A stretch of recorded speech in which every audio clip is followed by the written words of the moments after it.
You're born in the Fayum Oasis, a lush green jewel surrounded by the white glare of the desert. You grow up with the scent of lotus flowers and the sound of reeds whispering in the wind. You laugh easily. You sleep deeply. You believe the water is a god that gives life. By the time you turn 5, you start to help your mother weave flax. You also help collect papyrus from the riverbank. And when no one's looking, you toss stones into the water to watch the ripples and get caught every single time. On most days, your father is a fisherman. Most of what you eat comes from his nets. On other days, he is a temple servant, as the priesthood requires men to maintain the sacred pools. Your mother tends to the family's small garden. She always tells you that the river is a mother that can turn into a monster. You agree. Here, life is simple, sun-drenched, holy, but you're happy. When you turn 12, you start following your father to the Temple of Sobek. There you see the priests arrive, bald men in pleated linen with leopard skins and cold, distant eyes. Sometimes they look at you just a little too long.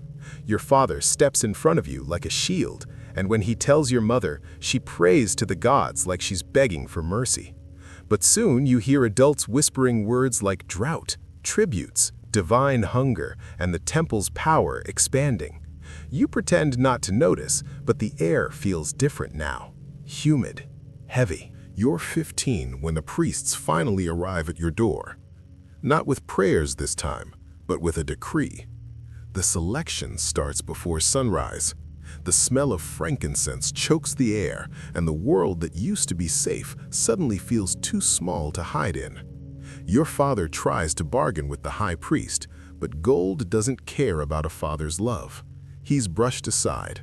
The priests wrap a sash around your waist before you understand what's happening. Your friends vanish as you are led away, your siblings too. You're herded with the other boys, the strong ones, the unlucky ones, and marched to the temple inner sanctum, feet burning, throat dry, heart numb. Then, the sacred lake welcomes you. You're shoved into a stone courtyard with gold-rimmed pools, meat hooks, and jars of honeyed wine. Except you're cataloged as a different kind of servant. By the time the sun hits the top of the pylon, you've learned 2 things. Fear is useless, and the God likes you better when you're standing still. Once you arrive, the transformation begins. You're inspected like a sacrifice, renamed without ceremony, and assigned to the Petsuchos, the sacred crocodile. Your childhood doesn't end with a marriage, it ends with a splash in the dark water. In this temple, the first thing they take is your skin, shaved clean, not just for purity, but because it makes you look more like the statues you now serve. Then, your life becomes a daily project. Morning rituals in the humid heat, scented oils rubbed into your limbs until you shine like polished bronze, ointment massaged into your hands, your chest, your feet, because the priests believe a god should only be touched by something soft. Meat is prepared with a precision that stings. Beef soaked in wine and honey, wrapped in gold leaf. Older servants teach you everything you never wanted to know. How to walk near the water without creating a vibration, how to kneel so your throat is never exposed, how to hand feed a 1,000-pound predator without losing a finger, how to endure the sight of those yellow, unblinking eyes without recoiling. They call it divinity. They call it blessing. But everyone knows this is not a pet. It is hunger sculpted into scales. And as you learn to move like a shadow, you also learn the hierarchy you now serve. The high priest at the top, the Pharaoh beneath him, the priests below them, the crocodile feeders. Congratulations, that's you, servants, and bait. But none of that really matters because in the inner courtyard, there is only one rule worth remembering, whispered by the older boys with missing limbs. The god does not know your name, he only knows your scent. A week after entering the temple, you and the other new boys are assembled. There the high priest inspects you. He doesn't speak, he just watches as you approach the water's edge with a golden tray.